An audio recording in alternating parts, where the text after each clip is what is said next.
Que a graça e a paz do nosso Senhor seja contigo, amado irmão e irmã, seja muito bem-vindo ao canal. Eu sou Alexander. Hoje estarei narrando a vocês o último sermão pregado por John Bunyan. John Bunyan vai falar sobre o novo nascimento. Que Deus abençoe a tua vida. Vamos para a mensagem. Não se esqueça de conferir os demais vídeos aqui no canal. Há muitas playlists com muitos pregadores dos séculos passados, com muitos sermões. O canal ainda está em construção, cada dia está sendo postado 1 ou 2 vídeos. Então dá uma conferida nos vídeos depois de ouvir esta mensagem. No final vai estar a playlist também com as mensagens de John Bunyan, que certamente vão ser bênção de Deus para a tua vida. Vamos, portanto, ouvir a narração da mensagem. Que Deus te abençoe.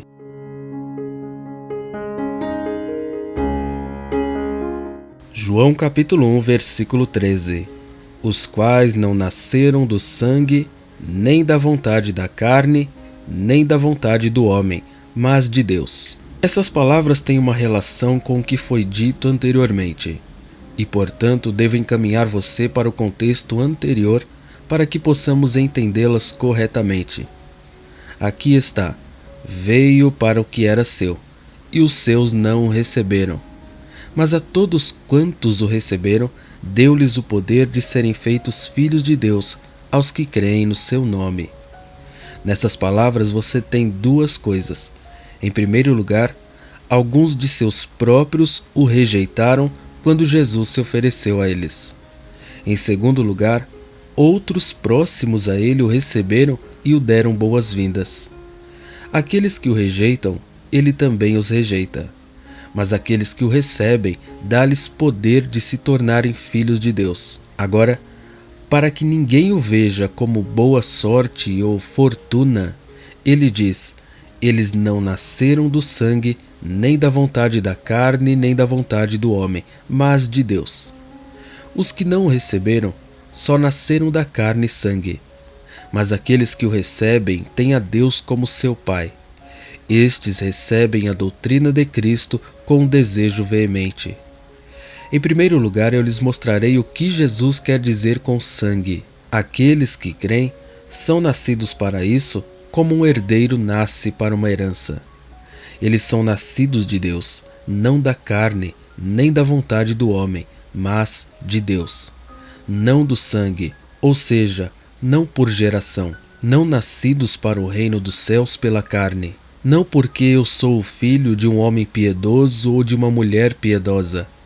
Isso é entendido por sangue, Atos 17, 26, e de um só sangue fez toda a geração dos homens. Mas quando ele diz aqui, não do sangue, Jesus rejeita todos os privilégios carnais que eles se gloriam em ter.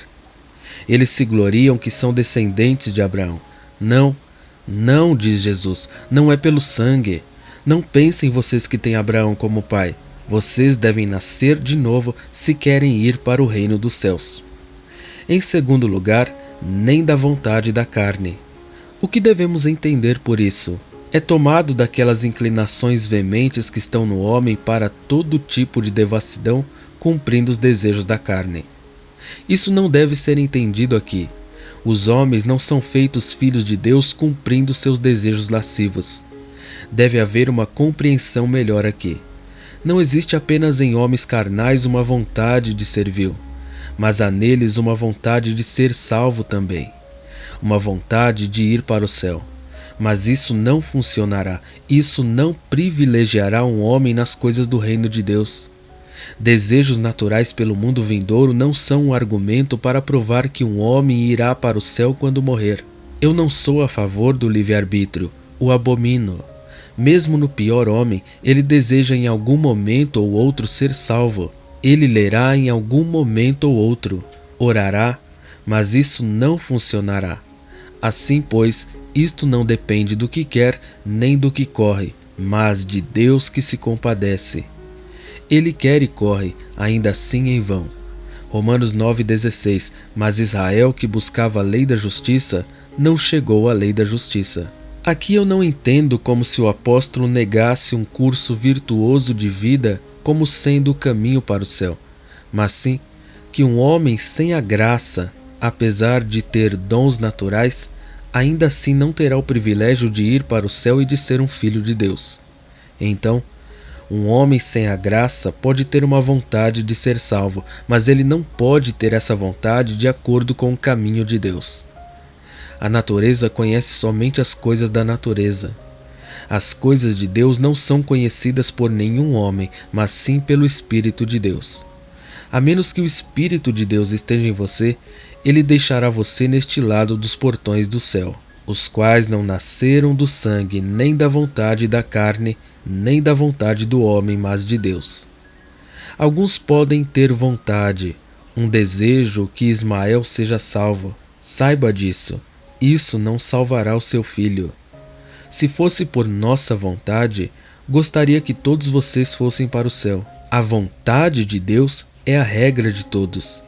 A salvação é somente por meio de Jesus Cristo, os quais não nasceram do sangue, nem da vontade da carne, nem da vontade do homem, mas de Deus. Agora apresentarei a doutrina. Os homens que creem em Jesus Cristo e que o recebem de modo eficaz são nascidos para isso. Jesus não diz que eles nascerão para isso, mas eles são nascidos para isso. Nascidos de Deus, por Deus e para as coisas de Deus, antes de receberem a Deus para a salvação eterna. João 13:3. Na verdade te digo que aquele que não nascer de novo não pode ver o reino de Deus. Logo, a menos que ele seja nascido de Deus, ele não pode vê-lo. Suponha que o reino de Deus seja da forma que ele quer. Ele não pode vê-lo antes de ele ser gerado de Deus. Suponha que esse seja o Evangelho. Ele não pode vê-lo antes de ele ser levado a um estado de regeneração. Crer é a consequência do novo nascimento. Não nasceram do sangue, nem da vontade da carne, nem da vontade do homem, mas de Deus. Em primeiro lugar, vou dar-lhe uma descrição clara disso em uma semelhança ou duas. Uma criança, antes de nascer, está no calabouço escuro do ventre de sua mãe. Assim o Filho de Deus, antes de nascer de novo, está no calabouço escuro do pecado. Ele não vê nada do reino de Deus, por isso é chamado de um novo nascimento. A mesma alma tem o amor em sua condição carnal e outro amor quando ele é nascido de novo. Em segundo lugar, como isso é comparado a um nascimento semelhante a uma criança no ventre de sua mãe, assim é comparado a um homem que é retirado da sepultura. Nascer de novo é ser retirado da sepultura do pecado. Efésios 5,14. Desperta tu que dormes, e levanta-te dentre os mortos, e Cristo te esclarecerá. Para ser retirado do túmulo do pecado, é necessário ser gerado e nascido. Há uma conhecida afirmação sobre Cristo, Apocalipse 1:5, e da parte de Jesus Cristo, que é a fiel testemunha, o primogênito dentre os mortos e o príncipe dos reis da terra, aquele que nos amou e em seu sangue nos lavou dos nossos pecados. Essa afirmação faz alusão à nossa regeneração, a saber, se você nascer de novo e buscar as coisas que são do alto, então há uma semelhança entre a ressurreição de Cristo e o novo nascimento. Aqueles que nasceram de novo foram tirados desse mundo de trevas e conduzidos do reino deste mundo tenebroso para o reino do seu Filho amado, e passam a viver em novidade de vida. Isso é nascer de novo. Aquele que foi removido do ventre da mãe foi com o auxílio da mãe. Assim, aquele que é nascido de Deus nasce pelo Espírito de Deus. Devo dar-lhe algumas consequências de um novo nascimento. Primeiramente, uma criança costuma chorar assim que vem ao mundo, pois se não há nenhum choro, a criança está morta. Vocês que são nascidos de Deus e cristãos, se não choram, não há vida espiritual em vocês. Se nasceram de novo, são como os que choram. Assim que Deus os tirou do calabouço escuro do pecado, não podem deixar de clamar a Deus dizendo: que devo fazer para ser salvo? Tão logo Deus realizou a sua obra no carcereiro, ele exclamou: Senhores, que é necessário que eu faça para me salvar? Atos 16:30. Oh, quantos cristãos nominais em Londres nunca oram, mas se vocês fossem nascidos de Deus, orariam. Em segundo lugar, não é apenas natural que uma criança chore, mas também que deseje o peito. Ela não pode viver sem o peito da mãe. Logo, Pedro faz disso o verdadeiro julgamento de um recém-nascido. Ele deseja o genuíno leite espiritual da palavra para que possa crescer por meio dele. Se vocês nascerem de Deus, manifestem isso por desejarem o seio de Deus. O quanto vocês anelam o leite das promessas. Um homem vive numa direção quando está no mundo, mas em outro curso quando ele é trazido para Jesus Cristo. Isaías 66:11, para que sugueis e vos deleiteis com a abundância da sua glória. Se vocês nasceram de novo, não há nenhuma satisfação até que bebam o leite da palavra de Deus em suas almas. Isaías 66:11, para que mameis e vos farteis dos peitos das suas consolações. O que é o peito de uma mulher para um cavalo? Mas o que ele é para uma criança? É o seu consolo e socorro noite e dia. Quão relutante a criança é ao ser tirada dele. Pensar em coisas celestiais, diz um homem carnal, é apenas vaidade, mas para um filho de Deus é o seu consolo. Em terceiro lugar, uma criança que é recém-nascida, se não tiver outros confortos para mantê-la aquecida como tinha no ventre da sua mãe, morre. Ela precisa ter algo para seu socorro, assim como Cristo teve panos preparados para ele. Por isso, aqueles que são nascidos de novo precisam ter alguma promessa de Cristo para mantê-los vivos. Aqueles que estão em um estado carnal precisam se preocupar com outras coisas, mas aqueles que são nascidos de novo não conseguem viver sem alguma promessa de Cristo que os mantenham vivos, como foi feito com a pobre criança em Ezequiel 16:10, e te vesti com roupas bordadas. Quando as mulheres têm um bebê, elas sempre preparam o que é bom para o seu filho. Ah, que coisas excelentes Cristo tem preparado para envolver aqueles que nasceram de novo. Ah, que adornos de ouro Cristo tem preparado para todos os que são nascidos de novo. As mulheres vestirão seus filhos para que possam ter certeza que eles estão bem. Assim Deus em Ezequiel 16:11-12 diz: E te enfeitei com adornos, e te pus braceletes nas mãos e um colar ao redor do teu pescoço, e te pus um pendente na testa, e brincos nas orelhas, e uma coroa de glória na cabeça. E no versículo 13 ele diz: E foste próspera até chegares à realeza. Isso não se relaciona a nada no mundo, mas a justiça de Cristo e as graças do Espírito, sem as quais um recém-nascido não pode viver a menos que tenha a valiosa justiça de Cristo. Em quarto lugar, uma criança quando está no colo de sua mãe, esta tem grande prazer em buscar consolar o seu filho. Assim é com os filhos de Deus, eles devem ser mantidos em seus joelhos. Isaías 66:11, para que mameis e vos farteis dos peitos das suas consolações. Versículo 13, como alguém a quem consola sua mãe, assim eu vos consolarei. Há uma semelhança nestas coisas que ninguém conhece senão aqueles que nasceram de novo. Em quinto lugar, geralmente há alguma semelhança entre o pai e o filho. Assim como a criança se assemelha ao seu pai, assim aqueles que são nascidos de novo têm uma nova semelhança. Eles têm a imagem de Jesus Cristo. Todo aquele que é nascido de Deus tem algo das características do céu sobre si. Os homens amam os filhos que são normalmente mais semelhantes a eles. O mesmo acontece com Deus e seus filhos. Logo, eles são chamados os filhos de Deus. Mas outros não se parecem com Deus, portanto, eles são chamados de sodomitas. Cristo descreve os filhos do diabo por suas características. Os filhos do diabo farão as obras do diabo, ou seja, todas as obras de injustiça. Se vocês são terrenos, carregam a imagem do terreno. Se vocês são celestes, carregam a imagem do celestial. Em sexto lugar, quando um homem tem um filho, ele o treina segundo a sua vontade, de modo que o filho aprende o costume da casa de seu pai. Assim são aqueles que são nascidos de Deus.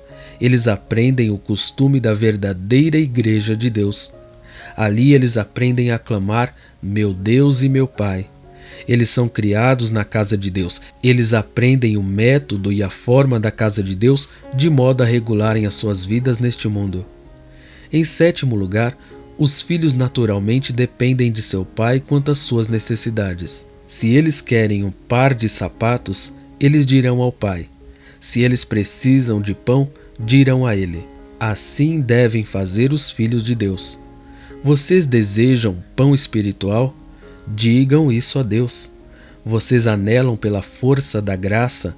Peçam a Deus. Vocês precisam de poder contra as tentações de Satanás? Vão e diga a Deus sobre isso.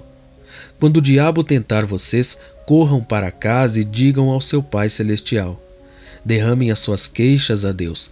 Isso é natural para as crianças. Se qualquer coisa está errada, elas vão e contam ao Pai. Assim é com aqueles que são nascidos de Deus. Quando eles se deparam com as tentações, vão e contam a Deus sobre elas. A primeira aplicação é esta: faça um exame rigoroso para saber se você nasceu de Deus ou não. Examine-se por aquelas coisas que eu estabeleci antes a respeito de um filho natural e um filho da graça. Você foi retirado do calabouço escuro deste mundo para Cristo? Você aprendeu a clamar, meu Pai? Jeremias 3,19, tu me chamarás meu Pai. Todos os filhos de Deus clamam. Você pode ficar quieto se estiver com fome do leite da palavra de Deus? Você pode estar satisfeito sem ter paz com Deus? Ore para que você considere isso e seja sincero consigo mesmo. Se você não tem essas características, ficará aquém do reino de Deus. Você não tem uma participação nele, pois ali não há intruso. Há pessoas que dirão, Senhor, Senhor, abre-nos, e ele dirá, não vos conheço. Sem ser filho de Deus, não há herança celestial. Nós, às vezes, damos algo para aqueles que não são nossos filhos, mas não as nossas terras. Não se lisonjeie com uma parte entre os filhos, a menos que você viva como os filhos. Quando vemos o filho de um rei jogar com um mendigo, isso é impróprio. Assim, se você for um filho do rei, viva como um dos filhos do rei. Se você ressuscitou com Cristo, suas afeições estão nas coisas do alto e não nas coisas de baixo. Quando você estiver junto com outros, converse sobre o que o Pai lhe prometeu. Você deve amar a vontade do Pai e estar contente e satisfeito em meio às aflições que passar nesse mundo. Se você for filho de Deus, vive em comunhão com outros dos seus filhos em amor.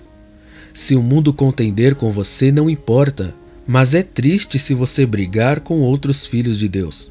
Se isso ocorre, é um indício de má criação e não está de acordo com as regras da palavra de Deus. Quando você encontrar uma alma que carrega a imagem de Deus, ame-a e diga, este homem e eu devemos ir para o céu um dia. Sirvam uns aos outros, façam o bem uns aos outros, e se ocorrer com você de modo errado, ore a Deus que o endireite e ame a comunhão com os irmãos. Finalmente, se você for filho de Deus, aprenda essa lição. Cinja os lombos da sua mente como filho obediente. Não se conforme com o seu antigo modo de vida, mas seja santo em toda maneira de viver. Considere que o santo Deus é o seu Pai, e que isso lhe estimule a viver como os filhos de Deus para que você possa estar diante de seu Pai com consolo no dia seguinte. Amém.